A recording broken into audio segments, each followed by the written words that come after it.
This is disturbing. We've gotten a lot of I comments saw your from story. people saying I they find this very troubling. disturbing. Yeah.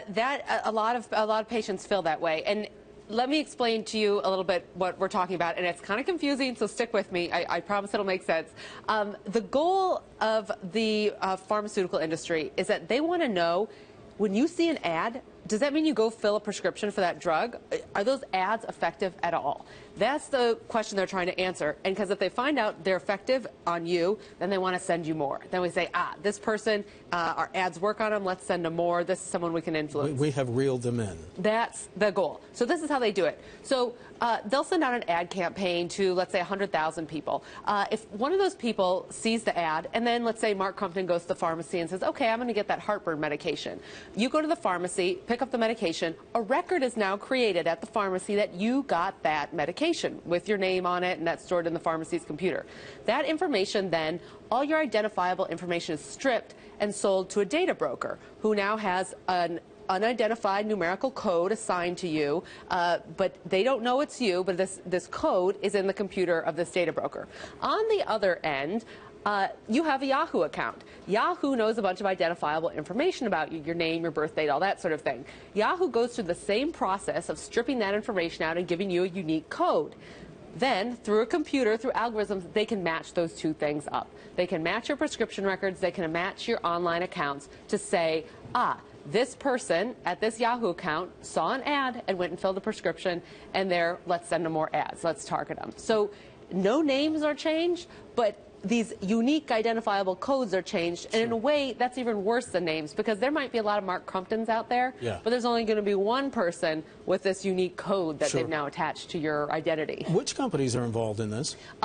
Yahoo. So anyone who has a Yahoo account, Yahoo's one of the biggest names. Everyday Health is another website that does it. Then there's some pharmaceutical companies. AstraZeneca, Sanofi are a couple of the big pharmaceutical companies. There's other pharma companies who would not deny or, admit whether or not they do this. So some companies wouldn't even tell us.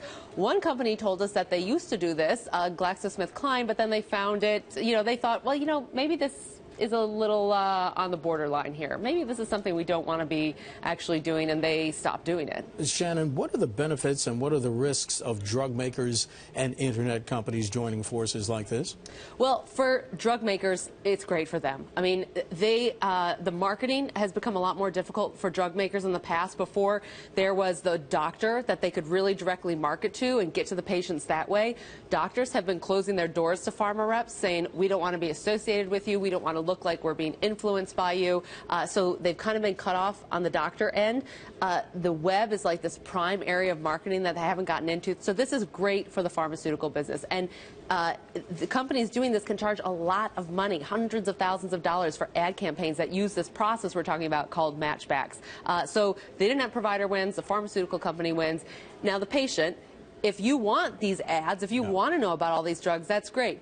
If you find it creepy now that all of a sudden you're getting ads for, a sensitive medication, like maybe an erectile dysfunction drug or an antidepressant, you might not want that information now popping up on your web browsers. Shannon, in your story on Bloomberg.com, you write that the International Pharmaceutical Federation's Code of Ethics requires that members, quote, respect and protect the confidentiality of patient information. This is legal. But is it ethical? There's a number of privacy advocates, privacy scholars who say no, that they are really upset about this. They do not think that this is appropriate.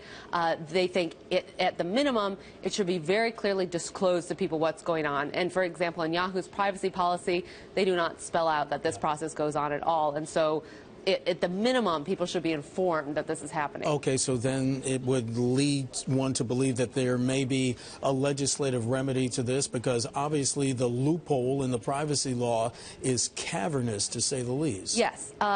HHS, the Health and Human Services, they oversee HIPAA, the federal privacy law for patients. When we contacted them about this, they were not aware of the practice. The FTC, really? Yes, they were not aware of this. Okay. The FTC, our sources there tell us this is something they are very interested in looking into and investigating. So there may very well be some changes down the road.